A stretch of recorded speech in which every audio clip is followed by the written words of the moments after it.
There's a story in my family. My dad's parents were fobs, fresh off the boat Italians back in the 20s and 30s. And my dad was born in 1940, and they lived in Rochester, New York as he was growing up through the 40s, 50s, 60s, and his brothers and sisters still lived there. But back in the 40s and 50s, Rochester was one of the mob cities, New York mafia ties, and there's always kind of this running legend that my dad's mother, my grandmother, had two brothers that would come to town infrequently, not more than a few times a year, but they would come to town and all of the women and the children would leave. They would go to the park, they would go downtown, or, they would get out of the house and all the men would meet.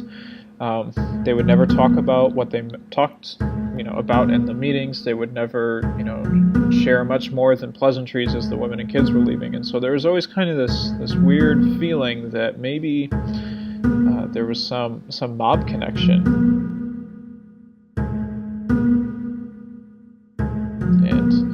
And we've never been able to prove it, but it's still a fun story to think about. And it would be interesting to see someday if someone in my family did have a connection to the mob.